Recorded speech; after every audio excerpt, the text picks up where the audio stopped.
Imagina que estás comiendo un helado. ¿Te sientes mal? ¿Te sientes culpable porque piensas que estás haciendo algo malo?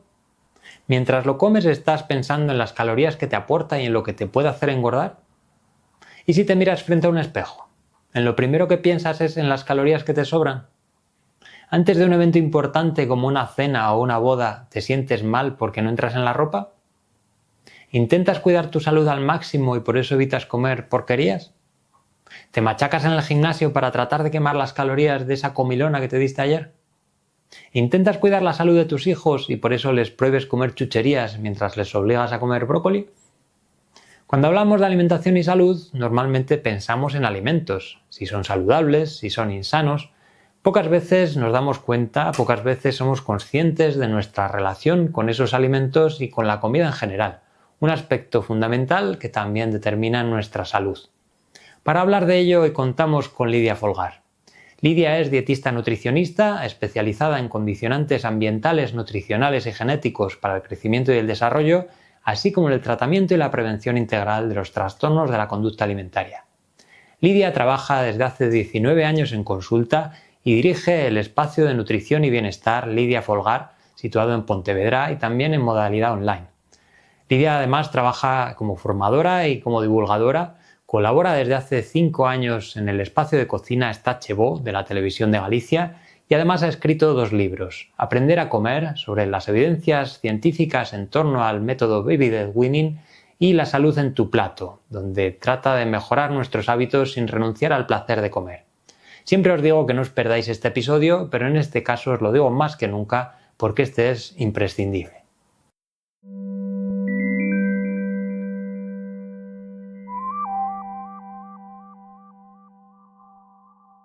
Muchas gracias por estar aquí, Lidia, que sé que has hecho un gran esfuerzo para poder estar aquí y te lo agradezco, y bienvenida a este video podcast. Gracias a ti, Miguel, por invitarme y por esta súper presentación. Bueno, es un placer. En el episodio anterior estábamos hablando con Cecilia Díaz Méndez, que es catedrática de Sociología en la Universidad de Oviedo, y una de las preguntas que le hice es cómo se come en España. Le pedí que nos hablara un poco de los alimentos que se comían, bueno, de si comíamos bien o mal, entre comillas, esto de bien y mal ya vamos a ver ahora sí, que... Y le preguntaba también por la forma en la que comemos. Ella me contestó desde el punto de vista de una socióloga. A ti te lo pregunto desde el punto de vista de una nutricionista, porque, bueno, sobre todo porque... Bueno, las guías dietéticas se centran mucho en los alimentos que forman parte de la dieta, pero se centran poco en la forma en que comemos. ¿Cómo comemos en España y hacia dónde vamos? Cuéntanos. Claro, si me conocéis un poco, pues tú sabrás que no voy a contestar bien o mal, porque eso, además esos términos absolutos son muy propios de la mentalidad dieta contra la que yo trabajo. O sea, trabajo en contra de la mentalidad dieta, intento no utilizar términos absolutos, ¿no? A nivel nutricional, como buena gallega, te voy a contestar, depende. Depende con quién me compares la alimentación, ¿no? Y depende si me estás hablando de la alimentación de una persona que vive en España de clase social baja, clase social alta, ¿no? Si estamos hablando de la infancia, estamos hablando de una persona adulta, ¿con qué país me estás comparando la alimentación? Entonces sí que me gustaría centrarlo más que en hablar nutricionalmente de cómo está la alimentación, lo que decías en la manera. Comemos rápido, comemos en automático, o sea, comemos con distracciones, ya sea distracciones como pantallas, televisión, mientras trabajo en el ordenador, delante del ordenador mientras contesto mails, con el móvil, mientras veo una serie, o a lo mejor no tengo ninguna pantalla, pero como mientras estoy pensando en lo que voy a hacer por la tarde, en esa hiperproductividad, y al final el comer pasa a ser un acto secundario en automático, donde no soy consciente ni a qué sabe la comida, no lleva disfrute esa comida, no soy consciente de cuál es mi nivel de saciedad, ¿no? Entonces yo termino, pues cuando termino la ración que tengo delante accesible, sin hacerme más preguntas, ¿no? Entonces yo diría que es uno de nuestros problemas principales, comer en automático. Claro que además comemos sin responder a nuestro apetito muchas veces. Comemos porque llega la hora de comer y ya está, y hay que comer. Esto se ve además mucho con los niños pequeños. También estás especializada en alimentación infantil. Y se ve mucho, por ejemplo, las pantallas, que se ponen a los niños que parece que tienen que comer a toda costa, y una de las cosas que se hace es ponerles delante la pantalla, ¿no? Que esto, bueno, pues ya dices que, hombre, muy recomendable no es. También se ve con los comportamientos que tenemos hacia los niños muchas veces, ¿no? Con estas coacciones, chantajes, amenazas de si no te lo comes todo no vas al parque, de si no te comes la manzana no hay postre, que al final muchas veces nos empeñamos en que coman como queremos y además poniendo en una balanza, por un lado, los alimentos buenos, entre comillas, y por otro lado, los alimentos malos, ¿no? Que esto no es muy buena idea. Sí, yo con respecto a alimentación infantil, antes de caer en coacciones y chantajes para comer, habría que preguntarse cuál es mi miedo como madre o como padre, ¿no?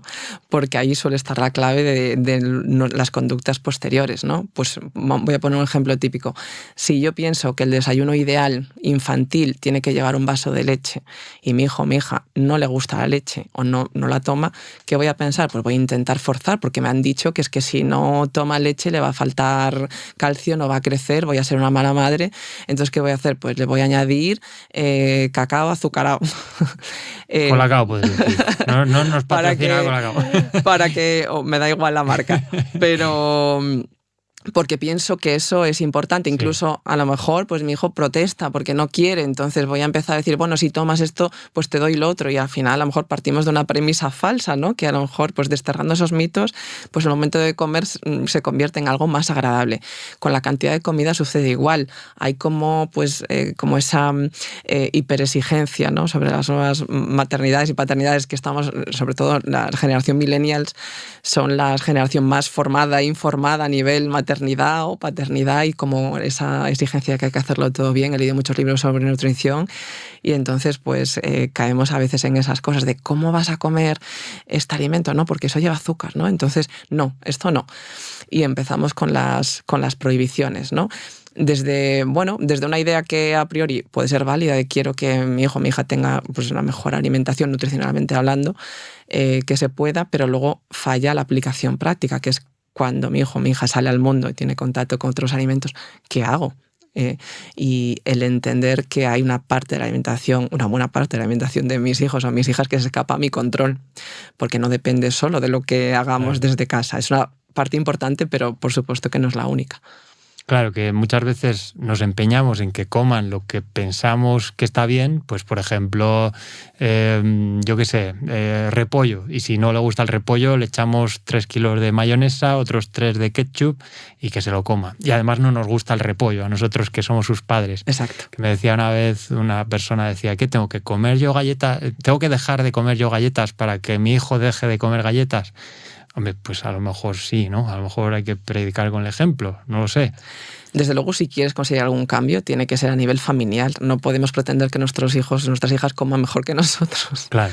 Eso ya es un fracaso anunciado. Pero eso es muy habitual, ¿no? Es como, vale, como yo tengo estos problemas con la alimentación y quiero, ¿no? que mis hijos o mis hijas no los tengan, pues entonces voy a ponerme más exigente. Sin embargo, aprenden mucho más de lo que ven que de las explicaciones nutricionales. Y más aún si las explicaciones no corresponden con lo que ven en casa, claro. Claro, que bueno, muchas veces nos empeñamos en que coman de todo, entre comillas, y bueno, lo primero es que no somos nosotros los que comemos de todo, porque ningún adulto come de todo, todos tenemos cosas que nos gustan más o menos, y luego que tampoco es necesario que coman absolutamente de todo, ¿no? Exacto. Si no les gusta el repollo, como decías antes, pues a lo mejor les gusta otra verdura. ¿Qué más da? ¿No? Claro. Lo importante es que coman verduras, todos tenemos preferencias personales. Una cosa es la exposición a ciertos alimentos, ¿no? Para abrir un poco el abanico, y otra cosa es que tengan que comer todos esos alimentos. Yo veo que con mucha frecuencia esto es motivo de frustración por parte de las familias, sobre todo cuando se tienen, ¿no? varios hijos y a lo mejor uno come más variado que otro, ¿no? Empiezan las comparaciones. Claro, y es como, no, tengo el referente del mayor que me comía todo esto y ahora veo que la pequeña me come solo esto, entonces algo estoy haciendo mal o algo hay de malo en mi hija y tengo que intentar forzar, ¿no? Y sin entender las individualidades. Claro, aparte de que se hacen esas comparaciones de mira qué bien come tu hermana y lo mal que comes tú, que esto también... Las etiquetas. Sí. Las etiquetas que se cargan toda la vida, ojo, esas etiquetas, ¿eh? Sí. Que sí, se retroalimentan además, sí, porque el niño se comporta como se etiqueta. O sea, según la etiqueta que le pongas, pues si yo soy el que come mal, pues tendré que comer mal, ¿no? Luego otra cosa que pasa es lo que comentas sobre la preocupación con la alimentación saludable, que también estamos viendo gente que se pasa al otro extremo, ¿no? Gente que prohíbe los caramelos a los niños, los donuts, y parece que si lo comen van a morir, que es súper venenoso, que no... Incluso cambiando hábitos de prohibirles ir a un cumpleaños con sus amigos porque ahí hay alimentos insanos. ¿Qué pasa aquí? Ese es un tema que me tiene muy preocupada, porque de hecho es uno de los motivos de consulta de nutrición pediátrica más habitual que recibo. Pues por ejemplo, mi hijo o mi hija noto que ya tiene comportamientos alterados con la comida, del estilo de, pues si va a un cumpleaños, en lugar de dedicarse a jugar, se queda en la mesa donde está la comida, mirando de reojo como solicitando aprobación de, pero hoy me dejas comer, o comiendo con bastante ansiedad, ¿no? Y me preocupa porque este tipo de comportamientos no provienen de familias desinformadas, sino todo lo contrario, vienen de familias excesivamente concienciadas y preocupadas por los hábitos de su familia y que quieren hacerlo lo mejor posible. Entonces, ¿qué pasa? Cuando pretendemos conseguir una alimentación ideal, perfecta, si es que existe la perfección alimentaria, en un entorno que no es perfecto y que está muy lejos de serlo a nivel nutricional, claro, aquí tenemos un problema. O mantenemos esos hábitos desde la rigidez, y ahí estamos hablando de probablemente una relación alterada con la comida, o vamos a tener que entender que hay cosas que se escapan a nuestro control aunque no nos gustaría. Entonces ahí es cuando se empieza con las prohibiciones, ¿no? Y sobre todo tiene que ver con el miedo, ¿no? Es que a lo mejor le va a pasar algo malo y yo lo estoy permitiendo, entonces me siento mal padre o mala madre por permitir esto, ¿no? Y tiene mucho que ver con mensajes muy polarizados también que se dan en redes sociales, ¿no? Entonces hay mensajes que se dan de una forma muy drástica, sin un contexto, ¿no? Entonces hay gente que realmente siente que pues, si su hija está tomando algo que lleva azúcar, se está envenenando. Entonces, claro, tú como madre no vas a permitir que tu hijo se envenene, obvio, ¿no? Entonces me estoy encontrando mucho con este problema. Y fíjate que soy nutricionista, soy la primera interesada en que la infancia tenga la mejor alimentación posible, pero hay que entender que las decisiones que más impactarían en la mejora de hábitos alimentarios vienen desde mucho más arriba, no son las decisiones individuales. Y hay que entender que vivimos en un contexto en donde van a tener que seguir viviendo en la edad adulta y relacionarse con él de la manera más saludable posible, ¿no? Y eso implica que no haya alimentos que tengan un valor especial, ¿no? Porque entonces vamos a ir de cabeza por esos alimentos y los vamos a comer con mucha mayor ansiedad. Claro, aquí mucha gente se estará preguntando, entonces, ¿qué hacemos? Porque estáis diciendo que eso es malo, entre comillas, siempre lo de bueno o malo, pero ahora me estáis diciendo que también está mal lo otro. ¿Y cuál es la solución? ¿Que vayan al cumpleaños y coman eso? ¿O que no vayan? ¿O que coman otra cosa? ¿Qué hacemos? Claro, primero vamos a intentar cambiar la manera de hablar en casa, no hablamos de alimentos buenos y alimentos malos. Si por lo que sea hay que hacer alguna explicación porque hacen alguna pregunta, sobre todo en menores de 12 años, estoy hablando de los más pequeños, ¿no? Vamos a hablar de que hay alimentos más interesantes nutricionalmente que otros, más densos en nutrientes, ¿no? Pero sin hacer una connotación negativa de los otros, ¿no? Después, por otro lado, una cosa es trabajar la accesibilidad y disponibilidad de unos alimentos u otros, ¿no? Y otra cosa es prohibir. Yo puedo decidir como persona adulta qué traigo a mi casa, qué hay, qué se prepara de comer, ¿no? Y al final no estoy prohibiendo, ¿no? Pero si por lo que sea un alimento llega a sus manos, está accesible y manifiestan el deseo de probarlo, pues es mejor no decir nada, no decir el no, ¿no? Sino porque entonces al final va a adquirir un valor mucho más especial, que era lo contrario de lo que yo buscaba, ¿no? Entonces yo puedo trabajar pues a lo mejor hay situaciones que puedo prevenir, pero otras no. Es decir, yo a lo mejor, por ejemplo, el tema abuelos, que es eso es tarea, misión imposible. Claro, habrá abuelos con los que yo pueda hablar y decirles, mira, por favor, podrías no tener siempre, yo qué sé, X alimentos, porque mis hijos cuando van allí es lo primero que hacen ir directos. Bueno, a lo mejor puedo conseguir algo, a lo mejor no. Entonces ahí tendré que decidir, bueno, cuánto de importante es para mí que mis hijos vengan a sus abuelos. Claro. Pues, y si son unos buenos abuelos, pues a lo mejor es importante para mí y es menos importante que asumir que esos días a lo mejor comen otras cosas, ¿no? Entonces habrá situaciones que pueda prevenir y otras que no. Pues por ejemplo, yo a lo mejor si voy al parque puedo elegir la calle por donde no hay una tienda de chuches para ir al parque, porque sé que si a lo mejor paso por delante voy a tener un motivo de conflicto y no estoy prohibiendo, ¿no? Simplemente estoy limitando ese estímulo que conlleva, ¿no?, a su consumo. Pero claro, esto no se puede hacer en todas las situaciones. Hay que soltar el control y soltar ese ideal de perfección. Yo siempre digo que es como un duelo, ¿no? Es la madre o el padre que yo quería ser, ¿no?, con esa alimentación ideal que yo le iba a dar a mis hijos, y luego el mundo real, ¿no? Entonces hay que pasar ese duelo, que suele venir a los 3-4 años de edad de los peques, y luego pues trabajar el ejemplo, la disponibilidad y la accesibilidad. Sí, bueno, que es crear un ambiente saludable. Exacto. Y luego pues también tener cierta mano izquierda, digamos, o cierta, bueno, tolerancia con ciertas situaciones. Exacto. Que hay que priorizar, bueno, pues eso, las relaciones sociales por encima de esas prohibiciones. También porque a estas edades puede comenzar una mala relación con la comida, ¿no? Hablabas antes de las connotaciones, de la forma en la que hablamos de esos alimentos. Pues si decimos esto es una porquería, por ejemplo, ya estamos transmitiendo un mensaje, que por cierto esto aparecía en el envase de unos productos para niños hace años, no sé si sigue. Sin porquerías. Eso es, sin porquerías. Que de esta forma habla mucha gente, sobre todo bueno, yo lo escucho cuando paso al lado de colegios, no es que me dedique a pasar al lado de colegios, pero o conversaciones de padres, no es que me dedique a escuchar, pero bueno, pues de vez en cuando cuando oigo algo sobre alimentos, pues se me sale la antena ahí y siempre se oye pues algo de esto es una porquería, porquerías industriales, mierdas, marranadas, no sé qué. Esto, junto con otros mensajes que me preocupan mucho, otros comportamientos que he oído a niños muy pequeños, de 5 o 6 años, pues decir, por ejemplo, que prefieren agua porque otras bebidas engordan, o que se sienten gordas, o que no quieren ponerse esa ropa porque les hacen gordas. Sobre todo hablo en femenino porque es en el caso de las niñas, las mujeres, las adolescentes, donde más se ven estos comportamientos por pues lo que ya sabemos, ¿no? El machaque continuo, la presión que hay social sobre las mujeres en este sentido. Sí, de hecho es muy triste porque nacemos amando nuestro cuerpo, o sea, un niño o una niña, ahora hablo en los dos sentidos, cuando son muy peques, se miran al espejo y se encantan. Pero empiezan a aprender a odiar su cuerpo, las niñas antes que los niños. Las niñas, hay estudios que dicen que a los 5 años ya empiezan a sacarse pegas, ¿no?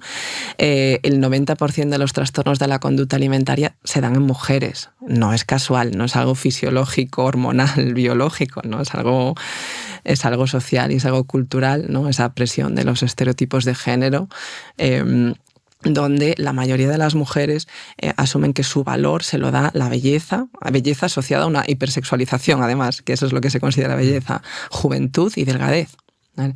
Y entonces, por eso es por lo que valgo, ¿no? Entonces voy a buscar si no me encuentro en esos estándares, además, que el 90 y pico % de las mujeres no van a estar dentro de esos estándares que son irreales, pues voy a pensar que algo mal está en mi cuerpo, porque al final yo lo que quiero no es un cuerpo, yo quiero los privilegios que me da tener ese cuerpo, que es voy a evitar discriminación, voy a evitar violencias más sutiles o menos, ¿no? Y al final yo quiero eso, ¿no? Y muchas personas convierten eso en el eje central de sus vidas. No te imaginas el sufrimiento que hay detrás de todo esto. Es tremendo, claro. Yo hasta hace un tiempo, hasta hace unos años, no era tan consciente de esto por ser un hombre. Pero claro, te pones a mirar lo que ocurre en el caso de las mujeres, sobre todo en ciertos momentos. Por ejemplo, antes de una boda, antes del verano, antes de una cena.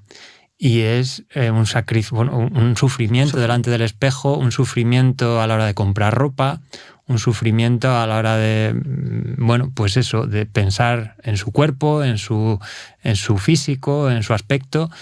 Que, bueno, ya digo, desde mi punto de vista como hombre, pues yo afortunadamente nunca lo he sufrido. Uh-huh. Y me parece tremendo que estemos así a estas alturas y bueno, y no sé si esto bueno, ahora sí que parece que va cambiando la cosa, por lo menos ya hablamos de estas cosas que antes no se hablaban. Uh-huh. Y hay personas, sobre todo mujeres, que luchan contra esto. Se está luchando, por ejemplo, para unificar las tallas, que sería un avance en este sentido. Pero bueno, no sé si en estos casos se puede lanzar un mensaje que pueda ayudar a las personas que están tan agobiadas con estos temas. Claro, bueno, antes de nada, que no sé si vamos a mejor porque los datos nos dicen que No lo sé. los trastornos se hacen más cosas y se visibilizan más cosas, ¿no? Pero tenemos también un arma de doble filo que son, por ejemplo, las redes sociales que no existían hace 10 años. Eso es tremendo, sí. Entonces tú piensas que en nuestra adolescencia se dedica pues una media de 3 horas diarias en redes sociales, donde un algoritmo muestra solo el mismo tipo de contenido que tú ves, ¿no? Si tú dedicas un tiempo a ver un vídeo donde sale un cuerpo fit o un mensaje de alimentación de los 5 alimentos que te ayudarán a perder grasa abdominal, automáticamente te van a enseñar solo ese tipo de publicaciones. Sí, bueno, aparte que son publicaciones totalmente irreales porque te muestran unas cosas que no existen en la vida real. Exacto, pero es que por encima ese algoritmo, como ve que te interesa el tema, te muestra ya solo ese tipo de contenidos, conformándote una idea de la realidad que no es. Entonces imagínate esto 3 horas al día en nuestra adolescencia. O sea, nosotras, bueno, yo creo que tú tampoco, como yo, hemos crecido con redes sociales, entonces eso es algo que está impactando muchísimo ahora y de hecho los trastornos de la conducta alimentaria se duplicaron, ¿no? en los últimos 20 años. Entonces Bien, creo que es no poco alentador, la verdad. Claro, yo estaba pensando eso en que ahora sí que se habla más de este tema, pero claro, no me había dado cuenta de esto. Es verdad, que de hecho hay estudios científicos que alertan sobre el uso de Instagram concretamente, porque potencian este tipo de comportamientos. Y bueno, yo creo, no sé si en el segundo libro que publiqué, que es el que ha dado pie a este podcast, hablaba un poco de un punto de inflexión que me parecía a mí desde mi punto de vista, que fue en los años 90 el culto al cuerpo. Después de una época en la que veníamos de alimentarnos casi por necesidad, por la herencia que venía de nuestras abuelas, de la falta de alimentos y estas cosas, pues llegó un momento en el que afortunadamente ya teníamos disponibilidad de alimentos y empezó un poco ese culto al cuerpo con los alimentos light, con las supermodelos, los vigilantes de la playa, todas estas cosas que veíamos por televisión. Y creo que fue aquí donde de repente nos dimos cuenta de los trastornos alimentarios que podía causar eso, del boom que hubo de anorexia, de bulimia, de trastornos de la conducta alimentaria de este tipo, que bueno, ahora como dices, pues también las redes sociales fomentan esto. Y a mí me preocupa mucho personalmente porque, bueno, ya no solo por el tema al que nos dedicamos, sino, bueno, pues también porque tengo hijas pequeñas y tengo sobrinos y tengo, bueno, pues personas a mi alrededor pequeñas que van en camino de ser adolescentes y que pueden estar expuestas a estos temas. No sé si hay algunas pautas de comportamiento que nos pueden alertar sobre... bueno, que nos pueden advertir de que se está desarrollando un problema de este tipo en una persona. Claro, lo primero, entender que no tiene por qué cambiar el cuerpo para tener un trastorno de la conducta alimentaria. Muchas veces no le damos importancia a estas cosas mientras no vemos un cambio físico evidente, ¿no? Normalmente, pues nos preocupamos cuando vemos cuerpos muy delgados, un cambio brusco de peso a la baja, ¿no? Y cuando es a la alta, ¿qué hacemos? Le decimos que tiene que adelgazar. Ahí viene el problema. El trastorno más prevalente es el trastorno por atracón. Un trastorno por atracón no tiene conductas compensatorias. Entonces, nosotros a priori no vemos conductas compensatorias, con lo cual no sentimos ningún tipo de alarma. Vemos que comen, entonces, pues como bueno, no tiene una extrema delgadez y pensamos que está todo bien. Vale. Entonces, es importante si vemos que hay culpa tras las ingestas o que encontramos, por ejemplo, envoltorios de comida escondidos en la mochila, en la papelera, debajo de la almohada, que esto pasa a veces. Si vemos que cuando están en casa otros familiares, amigos comen diferente que cuando están con nosotros, ¿no?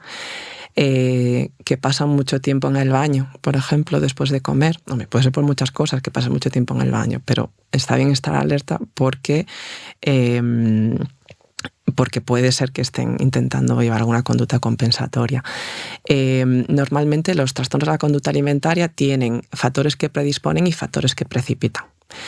Hay 2 factores clave que son la insatisfacción corporal y la baja autoestima, y esto pues en las mujeres nos afecta más por lo que hablábamos antes. Los estereotipos de género ya condicionan que tengamos una insatisfacción corporal, una baja autoestima, con lo cual ya somos un grupo de riesgo para esto, pero sobre todo qué referentes tenemos en casa.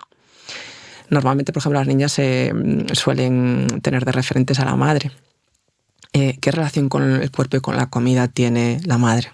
¿No? Entonces, la manera en la que mejor podemos ayudar es tratar nuestra propia relación con la comida y con nuestro cuerpo, ¿no? Porque a veces, sin darnos cuenta, hacemos comentarios del tipo: qué barriga se me está poniendo, cómo me marca el pantalón, venga, mañana vamos a caminar para bajar la comida. O claro. Claro, pero esto es tan cotidiano que yo creo que mucha gente ni se para a pensarlo, no lo ve como algo inadecuado o que sea mala idea decirlo o hacerlo.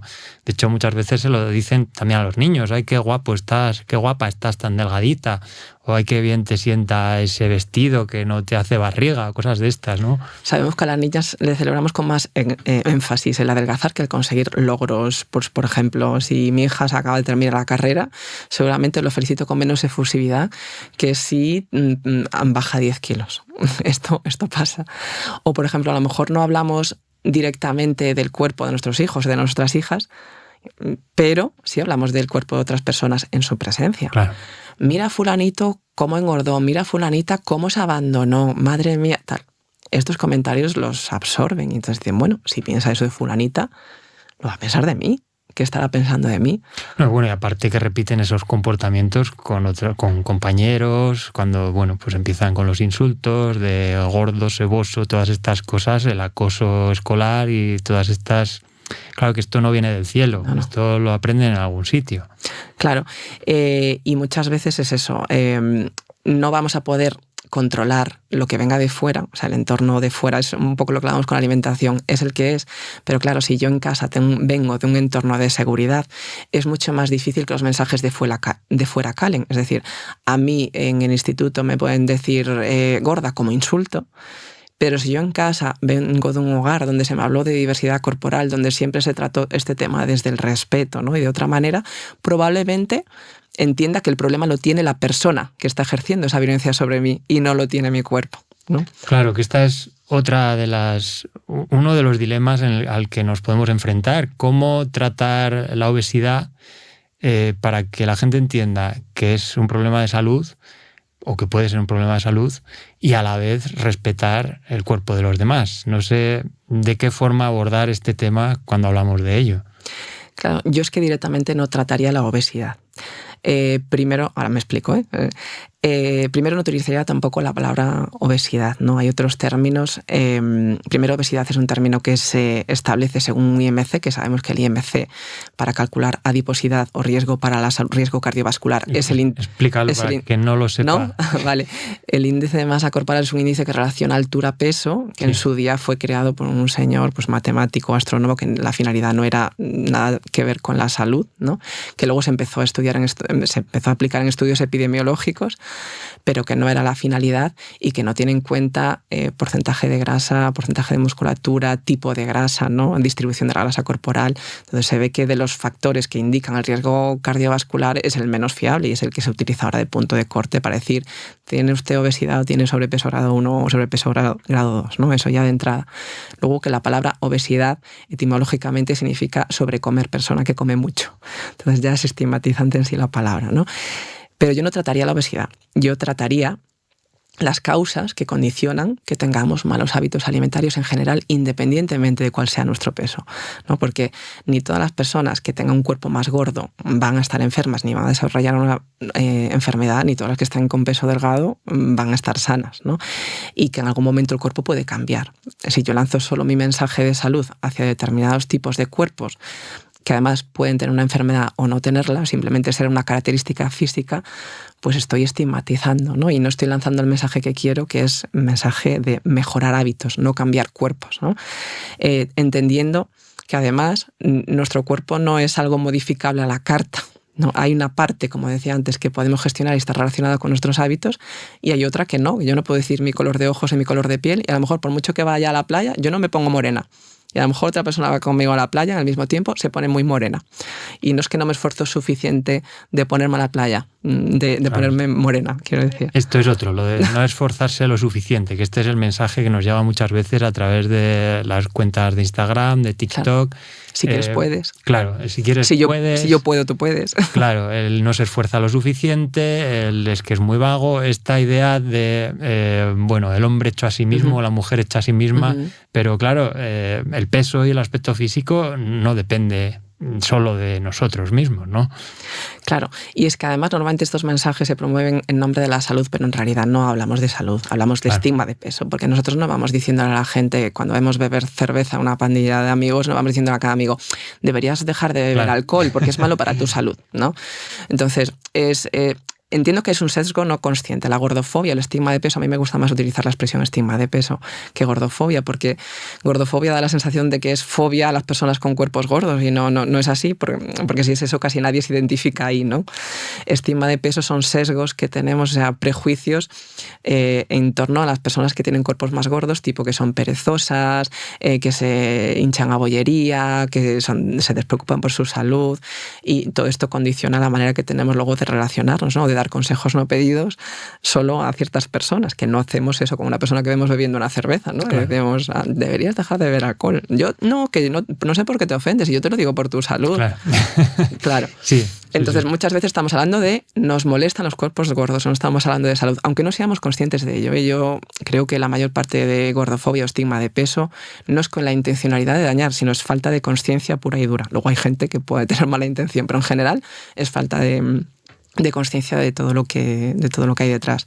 Y el estigma de peso daña y mucho, porque esas etiquetas, ¿no? Pues que hablábamos al principio, pues al final, si yo tengo que sentir vergüenza y culpa por mi cuerpo porque yo sufro una discriminación que no sufren otras personas que tienen cuerpos más delgados o más normativos, voy a pensar que mi cuerpo es algo malo que tengo que cambiar, voy a empezar a intentar hacer restricciones, y esas restricciones como consecuencia llevan sobreingestas o en el peor de los casos atracones, ¿no? Y ahí es donde se suele empezar el ciclo de la mala relación con la comida, con una restricción. Entonces, ¿qué pasa? Las personas que tienen cuerpos más gordos son las que más restricciones han llevado a lo largo de su vida, con diferencia.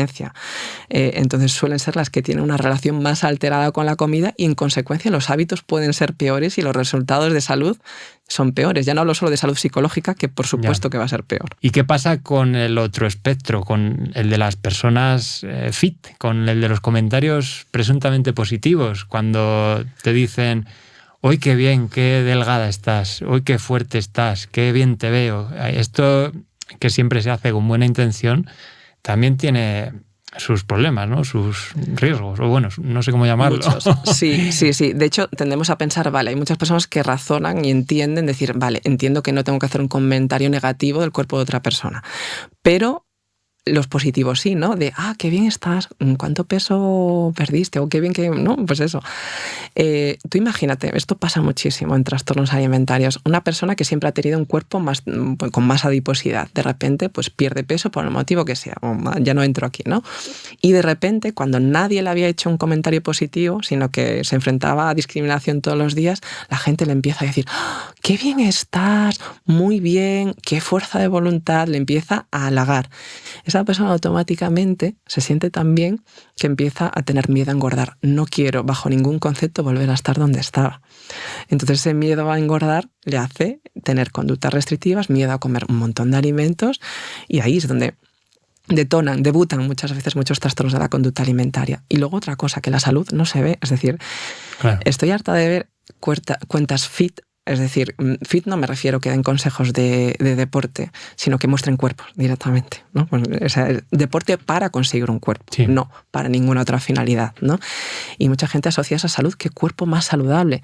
Y a lo mejor esa persona tiene un trastorno alimentario detrás.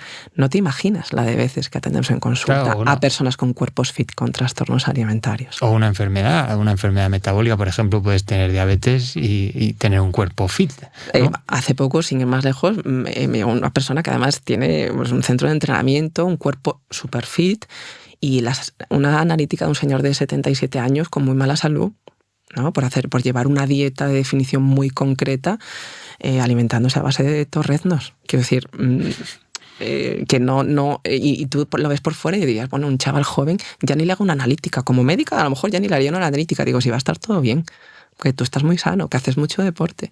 Claro, que esto es ese es uno de los problemas que se está viendo ahora también asociado a las redes sociales, el problema de la ortorexia, ¿no? La obsesión por la comida saludable, por la alimentación saludable, que ocurre un poco lo que hablábamos antes con los padres obsesionados con la alimentación saludable de sus hijos, el cambiar comportamientos, el no voy a salir con mis amigos porque van a ir a una hamburguesería, el restringir alimentos hasta el punto de llegar a tener carencias nutricionales.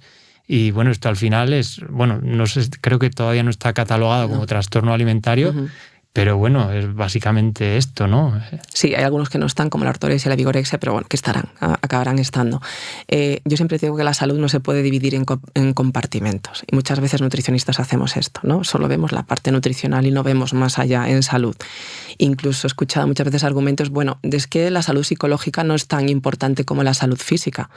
Bueno, dentro de los trastornos mentales, los trastornos de la conducta alimentaria son los que tienen más cronicidad y mortalidad.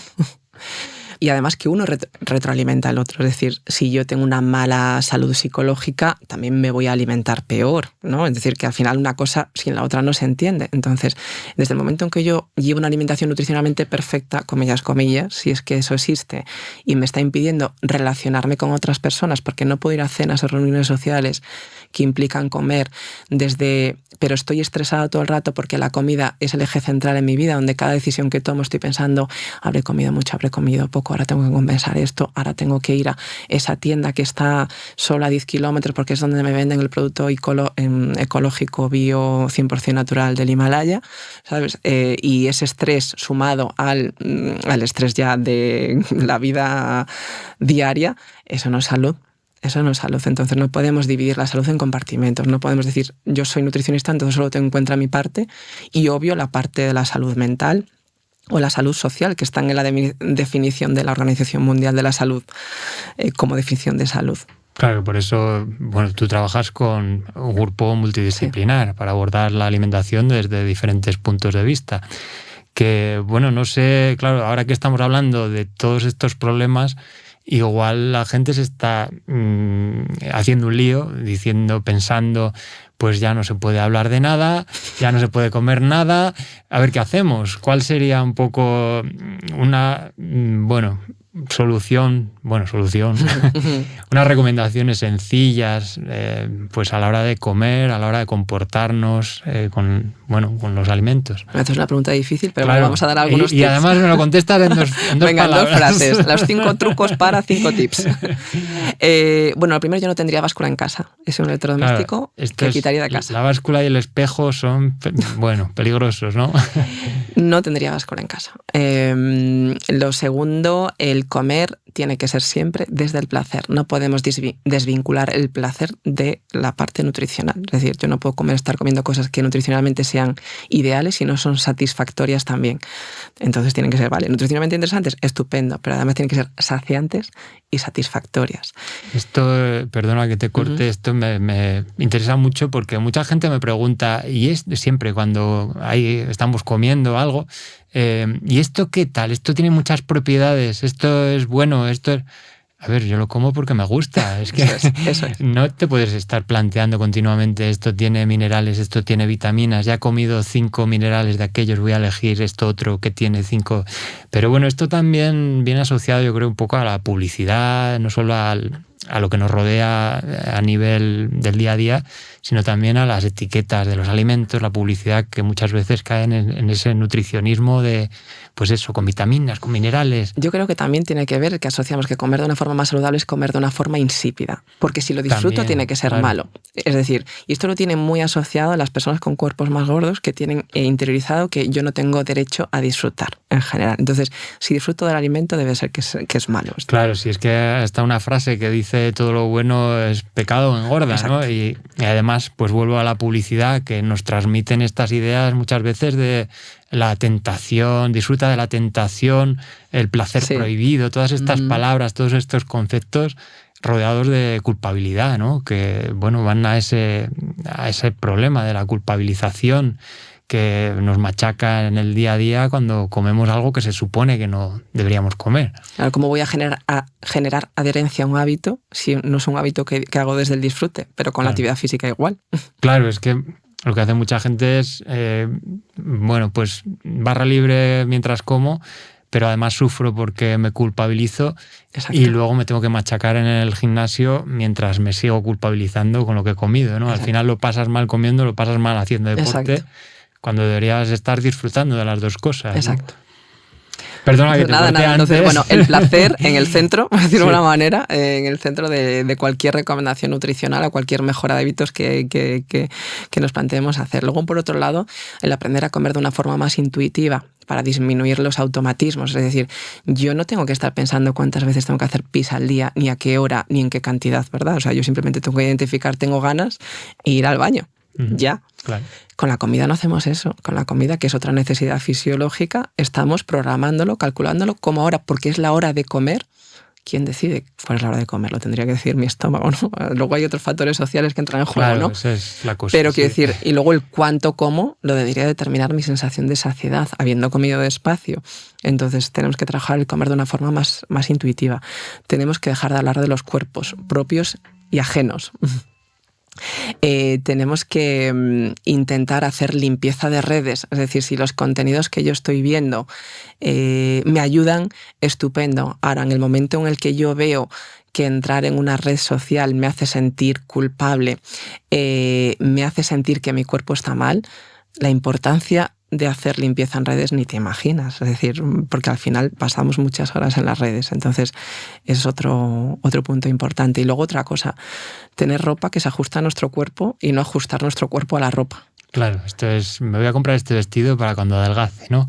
O, por lo que sea, mi cuerpo ha cambiado, imaginemos después de un embarazo, no me sirve la ropa anterior y estoy viendo cada día ropa que no me sirve en el armario, o incómoda cada vez que me siento porque me aprieta el pantalón, que me da a entender que mi barriga es un problema. A lo mejor el problema es la talla de mi pantalón y no es mi barriga, ¿no? Pero esa presión y esa urgencia por entrar en la ropa nos hace entrar en restricciones y bueno, ya entramos en el bucle que estábamos hablando antes. Bueno, y el tema de las tallas que también mencionamos, que bueno, es imposible. En el caso de los hombres es más fácil, pero en el caso de las mujeres yo es que lo veo imposible. O sea, ir a una tienda donde un tamaño concreto es una talla 43, o 44, perdón, la de 43, y en la otra tienda de al lado es la 48, pues claro, esto, bueno, pues tu concepción de lo que es ese tamaño va cambiando y bueno, pues te hace sentirte de una determinada forma, ¿no? Sí, claro, si yo no puedo comprar en las tiendas que se consideran normales, será que yo no soy normal, ¿no? Eso es lo que se asume, ¿no? Por eso que sí. ¿Y qué hacemos con la información que llega hasta nosotros? Porque muchas de estas cosas llegan, bueno, a partir del ambiente que nos rodea, que esto es difícil de cambiar, pero también mucho a través de las redes sociales que vamos eligiendo. ¿Hay alguna señal que nos pueda advertir o que nos pueda servir de alerta roja, que veamos y digamos, uy, esto tiene mucho peligro? Claro, es difícil contestar así a nivel general, pero bueno, cuando es un mensaje en general que contradice, ¿no?, las recomendaciones de salud de muchas personas, tiene que ser, como mínimo, muy bien argumentado, ¿no? Cuando es una frase como muy simplista, con un mensaje como bastante radical, tipo, este alimento produce cáncer, o esto engorda, o esto adelgaza, los 5 alimentos para curar lo que sea, o para prevenir tal cosa, ¿no? Hay que entender que la salud es algo, influyen, o sea, más de 100 determinantes de nuestra salud, no todos son modificables y no tenemos alimentos que relación causa-efecto, si me como este alimento voy a ganar salud, si me como este otro la voy a perder, ¿no? Que es bastante más complejo que esto. Entonces, mensajes simplistas, ¿no? Yo desconfiaría, hay que fomentar ese espíritu crítico, pues vamos a pedir una segunda opinión, hay que entender eso, que el algoritmo nos muestra solo publicaciones similares y que nos puede dar la idea de que eso es un mensaje real porque me muestran muchos vídeos que dicen lo mismo, entender cómo funcionan las redes y hacer limpieza de cuentas y bueno, también luego ver de quién estamos recibiendo el mensaje. Es decir, ¿es una persona que tiene una formación acreditada para dar ese mensaje o es mi vecino del quinto que es influencer? ¿Me claro, explico? Aquí va yo ahora, que también muchas de estas cosas, bueno, no muchas, pero a veces nos llegan desde supuestos profesionales sanitarios con su título académico Y aquí hay un verdadero problema, porque, claro, da la sensación a muchas personas de ¿y de quién me fío entonces? Si no me puedo fiar de un nutricionista, ¿de quién me fío? Que bueno, siguiendo esas pautas... Pero... Claro, por eso digo que es difícil, porque eso a mí también me preocupa bastante, ¿no? Esto lo comentaba ayer con compañeros de profesión, decir, pero ¿cómo haces si tú tienes un compañero que tiene 3 millones de seguidores en redes, claro, y da un mensaje totalmente sesgado o incluso interesado, porque pues es una colaboración de publicidad o lo que sea? ¿Cómo combates tú eso? Es imposible, ya ha llegado a 3 millones de personas. Es decir, evidentemente que la formación no garantiza que el mensaje sea veraz. Ahora, si ya no hay una formación de base, es mucho más difícil que ese mensaje pueda serlo. Claro, lo que pasa también es que a veces cuando se critica a un compañero, desde fuera se ve mal, porque Exacto. es falta de compañerismo, Exacto. estás atacando a la profesión, bueno, también desde dentro a veces se ve mal. ¿Qué dices? ¿Y qué hago? ¿Hago crítica de este mensaje o no la hago? Pero en fin, estamos aquí. Bueno, vamos a ir acabando y para ir terminando te voy a preguntar, pues una de las preguntas clásicas de este podcast, que es ¿qué alimento o qué comida te transporta a tu infancia? Pues yo diría que el flan, y te explico por qué. ¿El flan de huevo? No, el de huevo no. Porque mi abuela hacía un flan que nunca tomaba las medidas exactas, hacía ella a ojo, y no era ni flan ni natillas, era una mezcla entre flan y natillas que siempre lo hacía a ojo, pero siempre le salía igual, o sea, era una cosa, y tenía un sabor espectacular, y siempre decíamos, aunque lo quieras hacer y reproducir, no te sale como le salía a mi abuela. Entonces por eso quizás... Porque lo hacía con esas medidas internacionales, lo hacía cuando íbamos que es lo que te pida. Pues siempre le salía igual, no, nadie se explica cómo lo hacía, y tenía además siempre ese sabor característico, que fíjate que es un flan que tiene unas instrucciones en un envase que te dice tienes que echar estos ingredientes, pero cuando veníamos la familia a comer lo hacía, siempre le salía igual. Bueno, eso es como la tortilla de patata. Un flan desestructurado. Sí, sí. Es como la tortilla de patata que tiene 3 o 4 ingredientes, pero a cada persona le sale diferente. Oye, pues me ha sorprendido.